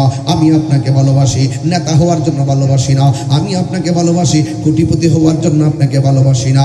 আমি আপনাকে একমাত্র ভালোবাসি আমার নবীর জন্য। আর জোরে জোরে কন্যা সুবহানাল্লাহ। যুবক ভাইরা আমার, হাসরের ময়দানে আমার নবী বলেন আল্লাহ এরা কে গো? হাত দিয়া নিজের চেহারার রক্ত মাংসগুলা গোশতগুলা টাইনা খুলতেছে। এরা কারা? কয় এরা হলো দুনিয়ার চুগলখোরের দল, এরা হলো পরনিন্দাকারী। আল্লাহ বলছে ওয়াইলুল লিকুল্লি হুমাযাতিল লুমাযা, তাদের জন্য ওয়াইল দোজখ রয়েছে। এই জন্য যুবক পশ্চাতে সামনে পিছনে যারা মন্দাচারী বলে, এদের জন্য আল্লাহ ওয়াইল দোজখ রেখে দিয়েছেন। ও আল্লাহ এরা কারা গো? যাদের চেহারার মধ্যে হাড্ডিগুলো এই চামড়াগুলো টাইনা টাইনা ছিটতেছে, এরা হলো পরনিন্দাকারী। আমার নবী ডাক দিয়ে কে আল্লাহ এই সমস্ত মানুষগুলো কারা? যাদের পেটটা হলো কাল বুয়ুতিন গড়সমূহের মতো, এই পেটটা বড় বড়, পেটটা লড়তে পারে না, এত বিশাল বড় গড়ের তুলির মতন। এরা কে গো? আল্লাহর হাবিবকে আমার আল্লাহ ডাক দিয়ে বলবেন ইয়া রাসূলুল্লাহ, ইয়া হাবিব আল্লাহ নবী গো, এরা কারা জানেননি? এরা হলো দুনিয়ার ওই সমস্ত বান্দা যাদেরকে আমি আল্লাহ ধন দিয়া মন পরীক্ষা করছি, কিন্তু এরা কর্জে হাসানা না দিয়া সুদের সারা লাগাইছে। যাদের পেটগুলা বড় দেখতেছেন, এদের পেটের ভিতরে অন্য কিছু নয়, দুনিয়ার জমিনে যত হারাম খাইছে সব হারাম টাকারে আমি আল্লাহ সাপে পরিণত করছি। এই সাপগুলো পেটের মধ্যে ঢুকাইয়া দিয়া দংশন করাইতেছি। এই যাদের পেটগুলা আপনি বড় বড় দেখতেছেন, এরা হলো দুনিয়ার সুদখোরের দল। সুদখোর বল তুলি নাই বাবাজান, আছে বাবা, সুদখোর আছে। আমি বলতেছি ধরতেছি বাজান, 1.5 ঘন্টা পর একটা হাসি দিছি। আজকে কিন্তু ওয়াজ বেশি করতেছি, ধারাবাহিক আলোচনা করতেছি। কোন ফাঁকি ঝুঁকি আছে? দলিলের বাইরে কোন আলোচনা আছে? এরপরে দেখবেন সকালবেলা দোকান ফাড়ে একদল কইব আমি গান গায়ে গেছি। কইলে কইব ওই তনি কোকা আমার দলিল আমি দিয়ে যাব। যেই ঘরে সুদ খাই এই ঘরে শান্তি নাই। এই ছেলেরা তোমরা কি জোরে বলো? তোমরাই তো আমার শক্তি। আরো জোর, আরো জোর, আরো জোর। যেই ঘরে সুদ আছে সেই ঘরে শান্তি নাই। যেই সমাজে সুদ চলে সেই সমাজে শান্তি নাই। যেই দেশে সুদ চলবে সেই দেশে শান্তি হবে না। এই জন্য সুদ কি হালাল না হারাম? আরো জোরে। আহাল্লাল্লাহুল বাইআ ওয়া হাররামার রিবা। সুদ খাওয়া, ব্যবসা করা হালাল, সুদ খাওয়া হারাম। কে হারাম করেছেন? সুদ করে মন রাখো না। আপনি একটু দূরে যান, আপনি শৈল লাগবে, একটু লড়েন লড়েন লড়েন লড়েন, একটু লড়েন লড়েন লড়েন। আমার সেতুরে শৈলের আগুটা দেখা তো। এরা আল্লাহ সম্পদ দিছিল না? এরা আল্লাহ সম্পদ দিছিল না? তার কি দরকার ছিল? যে আমার বছরে যে জাকাতের টাকাটা আসে, এই জাকাতের টাকাটা যদি সুষম বন্টন নীতির আলোকে বলতুলি সমাজের ঘরে ঘরে দিয়ে দিতাম, সব বড় লোক একটা টিম করতো যে সবাই মিললে দেখি আমাদের জাকাতে কত টাকা আসে, এই পুরা জাকাতের টাকাটা একত্র কইরা যদি তালিকা কইরা কইরা যদি হযরত উমরের মতন ঘরে ঘরে যদি সুষম বন্টন নীতির আলোকে সেই জাকাতের টাকাটা পৌঁছাই দিত, এই বলতুলি গ্রামে একটা গরিব থাকতো না।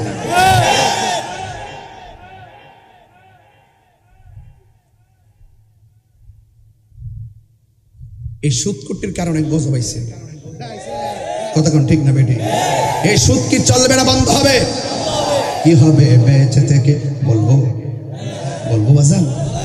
আবার আমার ভিতরে মাইকার মা মৌলিক আল্লাহ হয়ে জায়গা বাজান, খুব বিপদে আছে কিন্তু। কি হবে বেঁচে থেকে? কি হবে বেঁচে থেকে? অযথা বিদ্যা শিখে যদি না করতে পারি সুদ মুক্ত সমাজটাকে। হাত তুলে বলতে হয় জন্য আমি যখন এইভাবে বলবো ঠিক। ওই দিন না বলে দেখেছি কোন জায়গায় আমি আসছিলাম, সাতবাড়িয়া। আমার আয়ুব আলী এই চন্দনেশে সব দাওয়াত তার সাথে যোগাযোগ করবেন, দেখবেন সহজ হয়ে যাবে। আয়ুব তাহিনী না? আরে আয়ুব খুব সুন্দরভাবে যোগাযোগ মেনটেন করে, মাশাআল্লাহ। কি হবে বেঁচে থেকে? কি হবে বেঁচে থেকে? অযথা বিদ্যা শিখে যদি না করতে পারি মাদক মুক্ত সমাজটাকে। নেশা করবেন, নেশা করবেন। কি হবে আকাশ ছোঁয়া বিলাসবহুল বাড়ি গাড়ি, না খেয়ে কত মানুষ পরপারে দিচ্ছে বাড়ি। আজরাইল আসবে জবে মাটিতে পড়ে রবে, আজরাইল আসবে জবে মাটিতে পড়ে রবে, কোনো কাজে লাগবে না তোর বিল্ডিংটাকে। কি হবে বেঁচে থেকে? অযথা বিদ্যা শিখে যদি না করতে পারি শুধু মুক্ত সমাজটাকে, যদি না করতে পারি ইয়াবা মুক্ত সমাজটাকে, যদি না করতে পারি জোয়ারি মুক্ত সমাজটাকে। খেলা হয় ইন্ডিয়া, জোয়ারি খেলে বাংলাদেশ। কেসিনো আসেনি রে। এগুলোকে চলবে না বন্ধ হবে? আরো যারা হাত তুলে বলে চলবে না বন্ধ হবে? এই দেশে জোয়ারি চলবে না, মদ চলবে না, গাঁজা চলবে না, ইয়াবা চলবে না, ফেন্সি চলবে না, সুদ চলবে না, ঘুষ চলবে না, চুরি চলবে না, ডাকাতি চলবে না, দুর্নীতি চলবে না। এদের বিরুদ্ধে যদি যুব সমাজ সুখে দাঁড়ায় 24 ঘন্টার ভিতরে জোয়ারি বন্ধ করা সম্ভব। কথা বলো। এরপরও যদি আপনারা খান, ওই হাসরের ময়দান আছে, হাসরের ময়দান বিচার হবে কর্ম অনুসারে। আমরা এলাকা থেকে গানটা গাইতাম, এখানে গাইতাম না। নো ইম্পসিবল, প্রশ্নই আসে না। বুঝছি তোমাদেরকে আমি চিনি ভাইরা আমার, তাহলে আওয়াজ করে বলুন আমরা রসুল চাই কি চাই না? আমার মনে এখন একটু আনন্দ লাগতেছে। কেন বলবো? কেন সুদকুট্টুরে সাইজ করতে পেরেছি, ঘুষকুট্টুরে সাইজ করতে পেরেছি, গাঞ্জুটারিদেরকে সাইজ করতে পেরেছি, দুর্নীতিবাজদেরকে সাইজ করতে পেরেছি। কথা বলেন ঠিক কিনা? আমি আমার নৈতিক দায়িত্ব পালন করতে পারছি বলে নিজেকে খুব একটা ভাব লাগতেছে। আমার রাসূল হাসরের মাঠে সুপারিশ করবেন। বাংলাদেশের এক মৌলবী আছে, শুনেন না কি কয়? এক মৌলবী আছে ওয়াজ করতেছে, হাসরের মাঠে নবী সুপারিশ করব দূরের কথা, নবীর জান নিয়েই নাকি ঠেলাঠেলি। ওকে কি জুতা দিয়ে বাড়ি দেওয়া ফরজ? হ্যাঁ, সামনে তো বলে না, ইউটিউবে বলে। আছে বাবা, অনেক আছে। নবীর শাফাত মানে না। আল্লাহ প্রদত্ত ক্ষমতা বলে নবী হাজির ও নাজির।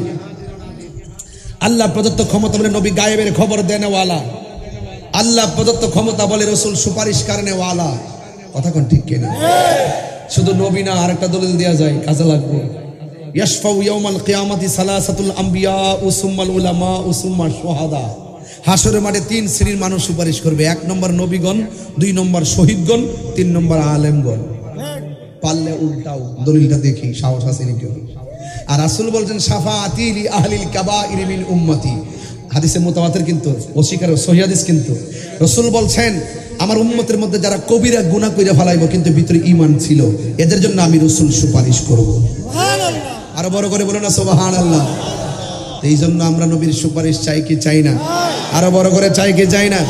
নবীজিকে সুপারিশ করার ক্ষমতা দিয়েছে কে? আরো জোরে কে? বাস। হাসরের মাঠে প্রথম হিসাব হবে নামাজের। এই নামাজ আমরা চাই কি চাই না? আরো জোরে। আবার আরেক শ্রেণীর মানুষের গায়ের মধ্যে জাহান্নামের আগুনের শিকল লাগানো থাকবে।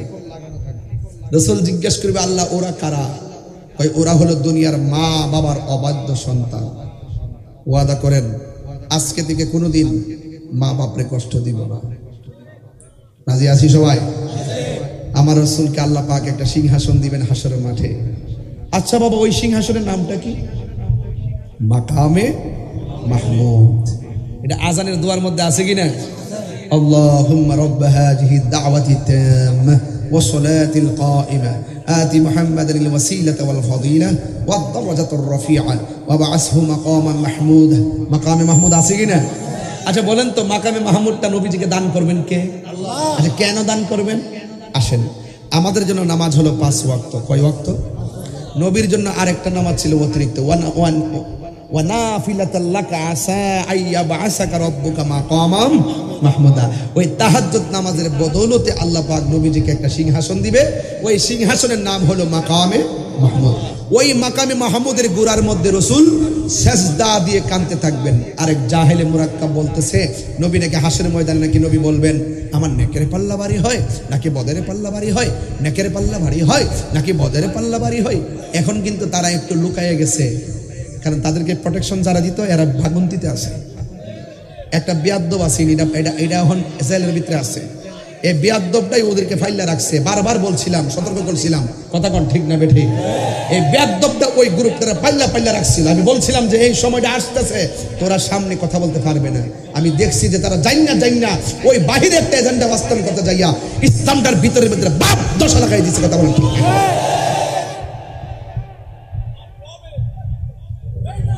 না?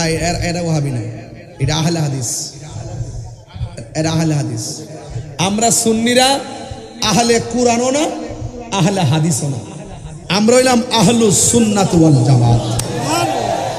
আহলে কুরআনও ভ্রান্ত, আহলে হাদিসও ভ্রান্ত। কতক্ষণ ঠিক কিনা? এই ইসলামটার ভিতরে বাপ দশা লাগাই দিছে। হারুইয়া বইয়া বুকুর উপরে বউ নিচে ফাও ফাঁক কইরা কত দরবার লাগাইছে। এখন কিন্তু ইউটিউবার বিছরে পাওয়া যায় না, সব কথার মধ্যে ঢুকে গেছে। এখনো সময় আছে, সোজা হইয়া সঠিক দিনটাকে প্রচার করেন। আল্লাহর ওয়াস্তে আর হুজুররা লাগবেন না। যে ইসলামী দল যে যেটা করেন, আসেন আমরা সবাই মিলে বৈশা যে দ্বন্দ্ব আছে এইগুলো আমরা ঘরের ভিতরে ঢুকিয়া সমাধান করি। যদি আমরা একত্রিত হইতাম পারি, তাহলে এই বাংলাদেশের একটা অংশ আলেমরা রাজ করবে। কথা বলেন ঠিক না? একটা অংশ আলেমরা রাজ করবে। আর যদি একটা আরেকটার ঠেলা দেন, একটার সাথে গুতাগুতি করেন, তাহলে দেখবেন না আমও হারাইবেন, সালাও হারাইবেন। কথা বলেন ঠিক না? এই কথাগুলো ভালো লাগে না তো? অনেকে তো মনে করেন তাহিরির যে কি অবস্থা হয়নি। হ্যাঁ হইবই তো। তাহিরি তো কোনো দলের দালালি করে না, তাহিরি মদিনাওয়ালার প্রেমের দালালি করে। হাত তুলে বলেন ঠিক কিনা বলেন। তবে বতি ঠান্ডা ফিলিস্তিনি গতকাল আহলে সুন্নাত ওয়াল জামাতের উলামায়ে কেরাম যারা আছেন,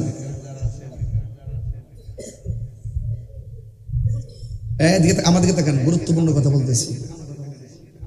আপনাদেরকে পায়ে হাত রেখে একটা ওয়াদা করবেন। আপনাদের কাছে আমি পায়ে হাত রেখে বইলা দিয়ে যাই, প্রত্যেক জেলা উপজেলা, কি বলছি এই কথাটা নোট করেন সবাই।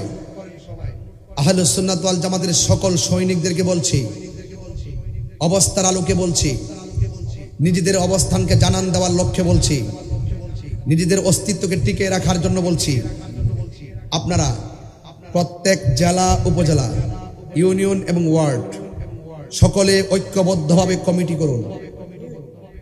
আমরা আর অতীতের কোনো ভেদাভেদ চাই না। সবাইকে মিলে মিশে আমাদেরকে আহলে সুন্নাত ওয়াল জামাতের অবস্থানকে জানান দিতে হবে। কথা বলেন ঠিক কিনা? এটা কিন্তু ভুল করবেন না, ঠিক আছে? উপরে যেমন হওয়ার হোক না, আমরা তৃণমূলে এখন থেকে আমরা একটা কি করব? আমরা একটা অবস্থান তৈরি করতে চাই। কথা বলেন ঠিক কিনা? মুরব্বীদের কাছে আমরা দোয়া চাই। আর আমরা প্রত্যেক জেলা উপজেলায় সকলে ঐক্যবদ্ধভাবে যার যার এলাকা শক্তিশালী করেন। দেশের সবাই কি হয়েছে আমার দরকার নাই, এগুলো আর দেখার টাইমও নাই। এখন যার যার জায়গা থেকে প্রত্যেক জেলা উপজেলা ইউনিয়ন ওয়ার্ড পর্যন্ত আপনারা সকলে ঐক্যবদ্ধভাবে আহলে সুন্নাত ওয়াল জামাতের কমিটি করেন। যার যার এলাকাকে শক্তিশালী করুন, যার যার এলাকায় সময় দেন। বাংলাদেশের আরেক জেলা নিয়ে ভাবার দরকার নাই, যার যার জেলা নিয়ে ভাবেন। কথা বলেন ঠিক কিনা? ঠিক আছে কিনা? এলাকায় যারা আছেন সবাইকে আমার সাথে একমত আছেন? যারা থানা জেলা উপজেলায়, হ্যাঁ ইউনিয়ন পর্যন্ত একসাথে হাত তোলেন। হাত তুলে বলেন আমরা কি রাজি আছি? সবাই সবাইকে রাজি আছি? আল্লাহু আকবার। আহলে সুন্নাত ওয়াল জামাত জিন্দাবাদ জিন্দাবাদ নবী ওলি এক জামাত জিন্দাবাদ জিন্দাবাদ আহলে সুন্নাত ওয়াল জামাত জিন্দাবাদ জিন্দাবাদ। সবাই কি একমত? পীর যার যার সুন্নিয়ত, আর যাদের পীর যার যার সুন্নিয়ত সবার। মুরব্বীদের দোয়া নিয়ে আমরা কাজ করব, সবাই মিলেমিশে সকল মুরব্বীদেরকে নিয়ে যুবকদেরকে নিয়ে কমিটিগুলো করবেন ইনশা আল্লাহ। আগামী শনিবার নভেম্বরের 2 তারিখ ঢাকা বসুন্ধরা কুড়িল বিশ্ব রোড বসুন্ধরা কনভেনশন হলে হুজ্জাতুল্লাহি ফিল আরদিন ইমামুল মুসলিমিন ইমামে আহমদ রেজা খান ফাজলে বেরলভী রহমাতুল্লাহ আলাইহির স্মৃতিচারণ আর জীবনীর উপরে, কর্মের উপরে আলা হযরত কনফারেন্স। আপনারা সকলেই সবান্ধবে জানে মালে সেখানে উপস্থিত থাকবেন। আপনাদের কাছে আমার বিনীত অনুরোধ রইল, সবাই আমার জন্য দোয়া করবেন, আমি আপনাদের জন্য দোয়া করি। আমি শুরু থেকে যেভাবে আলোচনা করেছি, শুরু এবং শেষ, আমার কথা কি আপনারা বুঝতে পেরেছেন? তাইলে দেখেন, নামাজ, রোজা, হজ, জাকাত, ইবাদত, মোহাব্বত, সোহবত, খেদমত যা আছে সবগুলো আপনারা পালন করবেন। আমি আজকে এসেছি, আর হয়তো আসার সুযোগ নাও পেতে পারি। আমরা এখন বাড়িতে ফিরে যাব। বাড়ির পাশে যে গুরুস্থান, এই কবরস্থানের মানুষগুলো আর বাড়িতে ফিরে আসতে পারবে না। আমাদের ট্রান্সফার আছে, ইন্না লিল্লাহি ওয়া ইন্না ইলাইহি রাজিউন। আমরা তাদের মতন ওই ঘরে চলে যাব। আজকে আমি তাহিরি ওয়াজ করছি, আমি আজকে মারা গেলে আগামী বছর আমার জন্য এই মাহফিল বন্ধ থাকবে না, আরেকজন বক্তা এসে ওয়াজ করবে। পৃথিবী থেকে মানুষ চলে গেলে কাহার জন্যই কাজ থেমে থাকে না। এই জন্য আমার কবর আমার, আপনার কবর আপনার। 5 ওয়াক্ত নামাজ পড়বেন, হারাম থেকে বেঁচে থাকবেন, হক মেরে খাবেন না, আল্লাহর সঙ্গে কাউকে শরীক করবেন না। আমরা মাজার জিয়ারত করি, মাজারে পূজা করি না। মাজার জিয়ারত করি, মাজারে গিয়ে মাজারওয়ালাকে, আল্লাহর ওলিকে আমরা আল্লাহ মনে করি না। যারা আমাদেরকে অপবাদ দেয় এদের কাছ থেকে দূরে থাকবেন। আর যারা মাজার ভাঙ্গার জন্য যারা ষড়যন্ত্রের ছক এঁকেছিল, আপনারা সবাই ঐক্যবদ্ধ থাকবেন, তাদের পা গোলা ভেঙ্গে টুকরা টুকরা করে দিবেন। যারা মাজার ভাঙতে আসবে তাদেরকে আমরা চুল পরিমাণ ছাড় দিব না। মাথায় উকুন হয়েছে, ইংলিশ উপন্যাসক দিয়ে আপনারা উকুন পরিষ্কার করেন। মাথা ব্যথা হয়েছে, আপনার ডাক্তারের পরামর্শ নিয়ে মাথা ব্যথার ওষুধ খান। মাথা ব্যথার কারণে কি গলা কেটে ফেলে দিবেন? কোনো মাজারে যদি শরীয়ত বহির্ভূত কাজ হয় আমরা সেটা প্রতিরোধ করব, কিন্তু এই জন্য আল্লাহর মাজারের উপরে লাথি মারবেন আর আগুন ধরাই দিবেন। আপনারা কি মনে করেন আমরা তাকাই থাকবো? কয়েকটা পাগল না শুধুমাত্র গুলিস্তান গেছে, কয়েকটা পাগলের ঠেলাই তুলতে পারছে না, কথা কন ঠিক কি না? এই জন্য আমরা কিন্তু এখনো মাঠে নামি নাই। এই জন্য অনর্থক বাংলাদেশের ভিতরে ওই আব্দুল ওহাব নজদির এজেন্ডা বাস্তবায়ন করার স্বপ্ন আঁকবেন না। যদি আঁকেন, এই দেশের সুফি জনতা, সুন্নি জনতা এটা কখনো মেনে নেবে না। মাইনাস নয়, ম্যানেজ চাই। আসুন সকলে মিলেমিশে শান্তিপূর্ণ সম্প্রীতির বাংলাদেশ চাই। আল্লাহ যেন আমাদের সকলকে কবুল করে আবার আসিব ফিরে চন্দনাশীর তীরে। হয়তো 24শে মার্চ মানে কি, কোন জায়গায়? হাসনদন্ডি 2000 রমজানে মাহফিল। বাবারে তাহেরি দি করা আছে রে, রমজানে নাকি মাহফিল? রমজানে মাহফিল, এটা কত হইলো? তাহলে সেহরি টেরি খাইয়া যাইতিব নাকি? আরে সর্বনাশ। তাহলে ওই কোন জায়গা হাসনদন্ডিতে 24শে মার্চ ইনশাল্লাহ আমি আসবো। রমজান মাস পড়বে ইনশাল্লাহ, আপনারা সবাই থাকবেন ইনশাল্লাহ। আচ্ছা বলুন তো, আমি যে ওয়াজ করেছি আমি কোন গোষ্ঠীকে কে আঘাত করে কথা বলছি? এখন যা বলছি যা সামাজিক কথা বলছি। আল্লাহ যেন আমাদের সকলকে মিলেমিশে এই বলতলির মানুষ যেন মিলেমিশে থাকতে পারে। আর এই মাঠ আরো বড় করবেন, ঠিক আছে?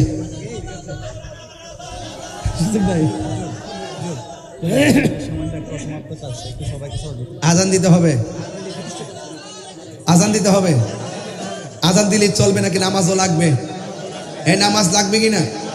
আচ্ছা, তাহলে এখানে এই মাহফিলটা প্রতিষ্ঠা করছে মরহুম আল্লামা আহমদ জমির নিজাম।